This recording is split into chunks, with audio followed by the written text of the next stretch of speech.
الحمدللہ رب العالمین والصلاة والسلام علی سید الانبیاء والمرسلین اما بعد فاعوذ باللہ من الشیطان الرجیم بسم اللہ الرحمن الرحیم۔ الحمدللہ پروگرام الہادی میں قرآن عظیم کے دروس کا سلسلہ جاری و ساری ہے۔ جیسے کہ ہمارے دیکھنے والے جانتے ہیں کہ اس پروگرام میں ہم نے یہ فارمیٹ رکھا ہے کہ کسی ایک ٹاپک کو جو خاص قرآن میں ہی بیان ہوتا ہے اس سے متعلق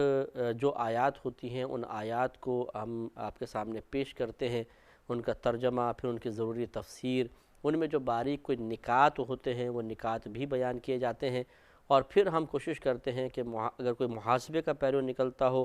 عمل اختیار کرنے کا پہلو نکلتا ہو تو اس پر بھی کلام کیا جائے۔ اس اعتبار سے آپ کو یاد ہوگا ہم نے ایک پروگرام تدبر قرآن بھی کیا تھا جس میں ہم نے بالکل شروع سے آخر تک پورے قرآن کو بیان کیا تھا۔ یقیناً یہ تمام آیات اس پروگرام میں بیان ہو چکی ہیں، پورا قرآن اس میں بیان کیا گیا تھا، لیکن وہ یہی تھا کہ جس طرح کی موضوع کی آیت آ رہی ہے، کیونکہ ہم سیریل وائز چلے تھے تو جو آتا رہا اس کو بیان کرتے رہے، لیکن اب اس پروگرام میں تھوڑا سا فارمیٹ اس انداز سے چینج ہے کہ مثال کے طور پہ ہم قرآن پہ بات کر رہے ہیں تو قرآن کے مختلف پہلو ہیں، جیسے کہ قرآن کا معجز ہونا، قرآن کا حفظ کے لیے آسان ہونا۔ آج جیسے موضوع ہے کہ نزول قرآن کے مقاصد، اس پر انشاءاللہ ہم کلام کریں گے۔ اسی طرح پھر مثال کے طور پہ اللہ تعالیٰ کے بارے میں کیا بیان ہوا قرآن میں وہ سب ہم لیں گے۔ میدان محشر کے بارے میں کیا بیان ہوا، جنات کے بارے میں کیا ہوا، فرشتوں کے بارے میں کیا کیا قرآن عظیم میں بیان کیا گیا۔ اسی طریقے سے پھر اور انبیاء علیہ السلام کے بارے میں کیا کیا ہوا ہے، جانوروں کے بارے میں اللہ نے کیا کیا اور کس جانور کے بارے میں کلام کیا ہے، پہاڑوں کے بارے میں کیا ہے، دریاؤں کے بارے میں کیا ہے۔ اس طرح جو کچھ قرآن میں اللہ تبارک و تعالی نے بیان فرمایا، اور ایک ایک موضوع سے متعلق جتنی بھی آیات ہیں ان سب کو لینے کے بعد اس پہ انشاءاللہ ہم درس قرآن کریں گے۔ اس طرح اس کا فائدہ یہ آپ کو یقیناً ظاہر ہوگا کہ اگر آپ کو مثال کے طور پر کسی ایک موضوع کے بارے میں یہ جاننا ہے کہ اس کے بارے میں قرآن میں کہاں کہاں اور کیا کیا بیان ہوا تو آپ بآسانی جان سکیں گے۔ تو اس کے لیے آپ ریگولر پروگرام دیکھیں، اور پروگرام دیکھنے کے بعد اگر ہو سکے مجھے امید ہے کہ انشاءاللہ اس کی سی ڈیز وغیرہ بھی بنائی جائیں گی، تو ان کو آپ سی ڈیز کو آپ خریدیں، خرید کے اپنے پاس رکھیں۔ جیسے مثال کے طور پہ مثال کے طور پہ شرک کے موضوع کے اوپر آپ چاہتے ہیں کہ پورے قرآن میں جتنا مواد بیان ہوا وہ ٹاپک وائز پورے اس کے جو آیات کی تفسیر اور تفصیل میرے پاس آ جائے، تو آپ وہ سیٹ اگر آپ لے لیتے ہیں تو پورا اس میں شرک کے بارے میں تفصیلی کلام آپ کو حاصل ہو سکتا ہے۔ اور ایک موضوع پر اگر انسان ذرا توجہ کرے اور اس سے متعلق مواد کو غور سے سنے تو پھر وہ ایک پہلو بالکل واضح طور پر سامنے آ جاتا ہے اور اس میں کوئی تشنگی نہیں رہتی ہے۔ سیریل وائز قرآن پاک چلانے میں یقیناً بہت برکت ہے اور اس کا کوئی انکار نہیں کر سکتا، لیکن چونکہ اس میں موضوعات ترتیب سے بیان نہیں ہوئے ہیں، کبھی ایک دم اچانک نماز کا تذکرہ آئے گا، روزے کا آ گیا، پھر منافقین کا تذکرہ آ گیا، کسی جنگ کے واقعات آ گئے، پرانی قوموں پہ عذابات کے واقعات اچانک شروع ہو گئے، تو تسلسل ایک موضوع کے متعلق نظر نہیں آتا ہے۔ وہ اللہ تعالیٰ کی یقیناً حکمت ہے کہ اس میں بھی ہزارہ حکمتیں ہم اپنے موقع پہ بیان کرتے رہے ہیں، تو وہ بھی ایک بڑا مؤثر طریقہ ہے، اور یقیناً بہت مؤثر ہے کہ ہمارے رب کریم نے قرآن عظیم پہ ایسا نہیں ہوا کہ اس کی پیرا بندی کر دی ہو کہ پہلے صرف شرک سے متعلق آیات نازل فرمائی ہوتی، پھر قیامت کے بارے میں، پھر انبیاء علیہ السلام کے بارے میں، تو ایسا ہوتا کہ ہمارے لیے یوں بہت آسان ہوتا کہ ایک ٹاپک کے بارے میں ساری آیات سامنے ہوتی، لیکن اللہ تبارک و تعالیٰ کی مشیت اور حکمتیں وہ زیادہ ہم سے بہتر جانتا ہے، اور یقیناً وہ جانتا ہے۔ اس نے قرآن کو اس انداز سے رکھا ہے کہ ایک ایک ٹاپک ایک ساتھ بیان نہیں کیا، بلکہ ایک موضوع سے متعلقہ مواد پورے قرآن میں پھیلا ہوا ہے، تو اس لیے اس کا اپنا ایک موڈ تھا، ایک اپنا اس کا ایک مزہ تھا، اس پروگرام کا اپنا ایک فارمیٹ ہے، ایک اپنی ایک لذت ہے۔ تو اس سے آپ سے ہماری گزارش ہے کہ آپ اس کو خود بھی دیکھیں، دوسروں کو دیکھنے کی دعوت دیں، اور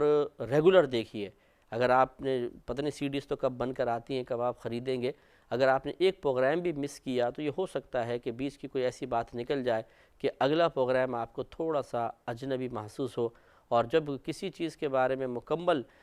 قلبی اور ذہنی حاضری نہیں ہوتی ہے، کسی چیز میں کوئی اجنبیت محسوس ہو، مکمل اپنائیت کا احساس نہ ہو، تو بے رغبتی پیدا ہوتی ہے، اور شیطان کہتا ہے یہ سمجھتا نہیں آ رہا، چھوڑ دیتے ہیں، اور اس طرح ہم قرآن کی برکات سے محروم ہو جائیں گے۔ تو بہرحال آج قرآن عظیم سے متعلق جس موضوع کا ہم نے انتخاب کیا ہے وہ ہے نزول قرآن کے مقاصد۔ میرا رہنما کوئی اور ہے۔ اللہ تبارک و تعالیٰ نے قرآن عظیم کو بہت سے مقاصد کے لیے نازل فرمایا۔ ویسے تو پہلے ایک بات یاد رکھیں کہ علماء اسلام کی بڑی تعداد ہے جو یہ کہتی ہے کہ اللہ تبارک و تعالیٰ کے کام غرض سے پاک و صاف ہیں۔ غرض سے پاک و صاف کا مطلب یہ ہے کہ اللہ تعالیٰ جب کسی کام کا ارادہ فرماتا ہے تو اس کام کے ارادہ کرنے پر اللہ تعالیٰ کو کوئی غرض نہیں ابھارتی ہے۔ جیسے ہمیں مثال کے طور پہ میں نے سوچا میں بازار جاتا ہوں، میں نے کبھی بازار جا رہا ہوں، کیوں؟ میں نے کہا وہ مجھے یاد آ گیا چیز خریدنی ہے۔ تو دیکھیں ایک چیز کی مجھے طلب تھی، غرض تھی، اس نے مجھے ایک کام پر ابھارا کہ میں بازار کی طرف جاؤں۔ اگر ہمیں آفس جانا ہوتا ہے، یہ ایک ایسی غرض جو ہمیں سواری تک پہنچاتی ہے اور مجبور کرتی ہے کہ ہم سواری لے کر جائیں۔ معلوم یہ ہوا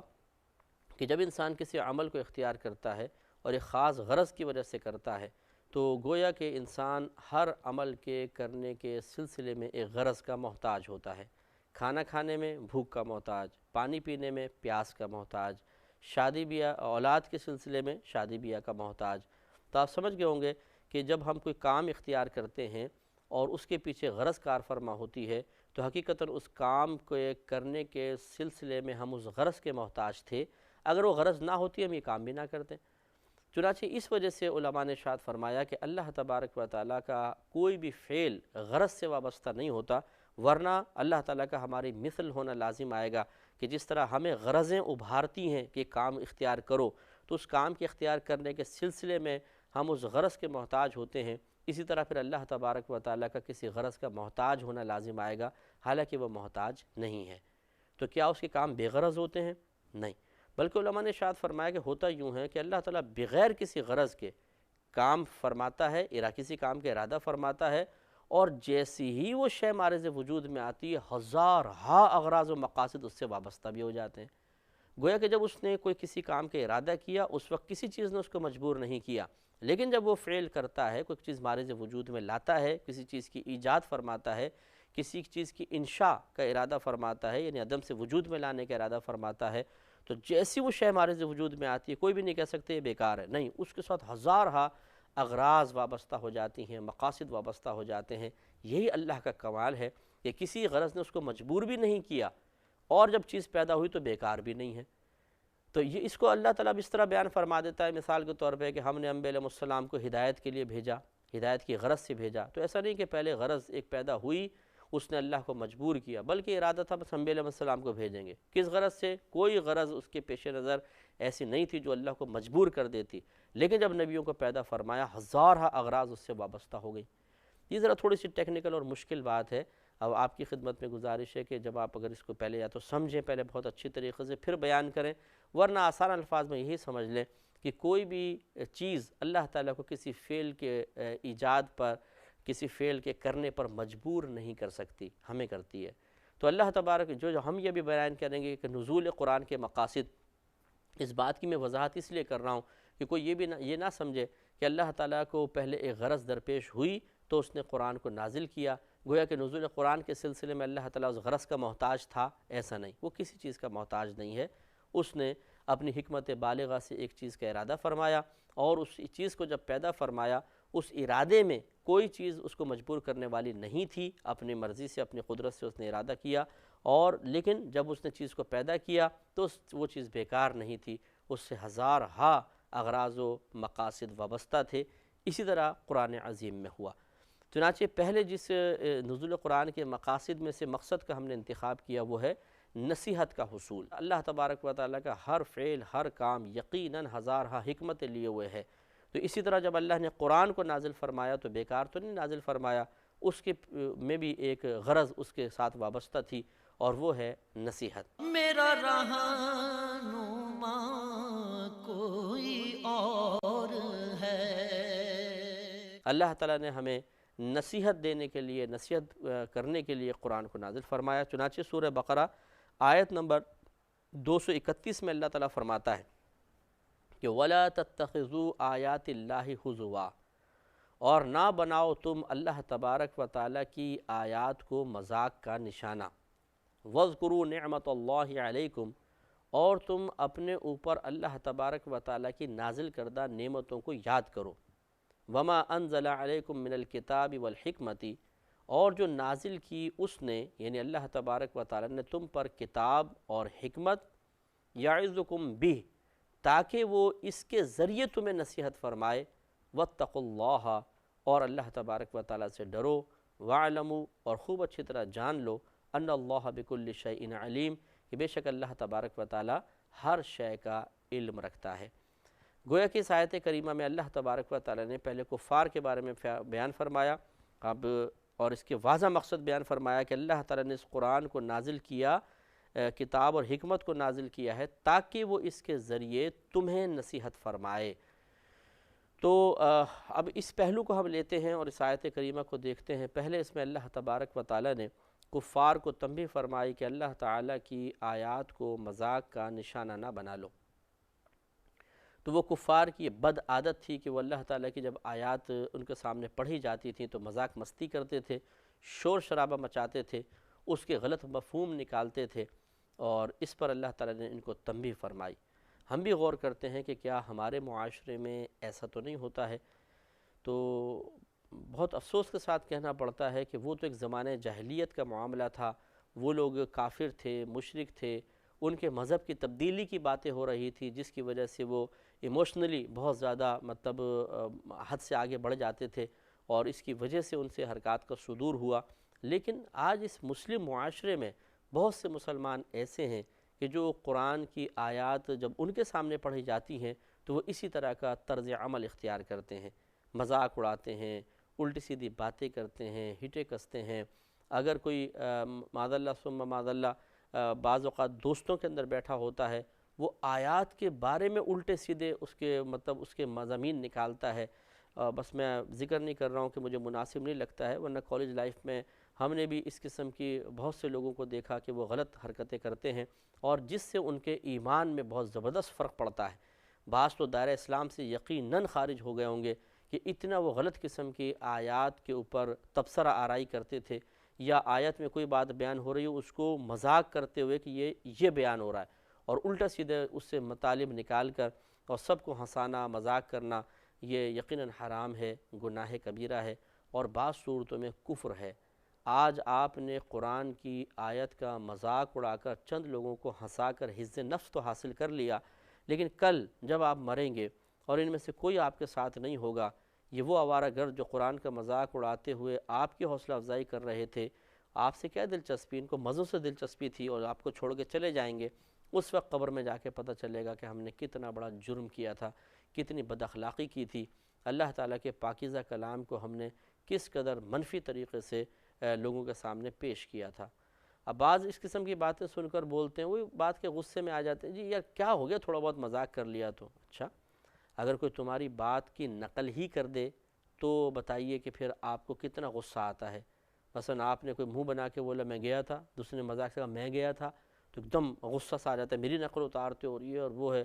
اور کوئی غلط لفظ نکل جائے اور دوست اس جملے کو پکڑ کے اس غلط لفظ کو ابھارتے رہیں، نقل کرتے رہیں، اس سے غصہ آ جاتا ہے۔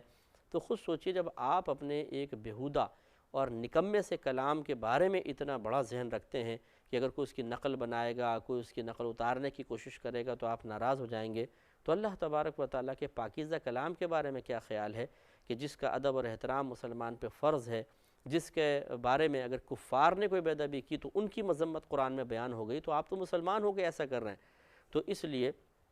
اگر کسی بھائی نے، کسی بہن نے کبھی ایسا ہوا کہ قرآن کی آیات کا مذاق اڑایا ہو، چاہے اس کے ترجمے کو سن کر، چاہے قرآن کے مضمون کو سن کر اس پہ کوئی طنز کیا ہو، یا اسی طرح قرآن کے الفاظ ایسے ہوں کہ جن کو اگر ہم کسی اور پہلو سے دیکھیں تو کوئی اور مطلب بن جائے،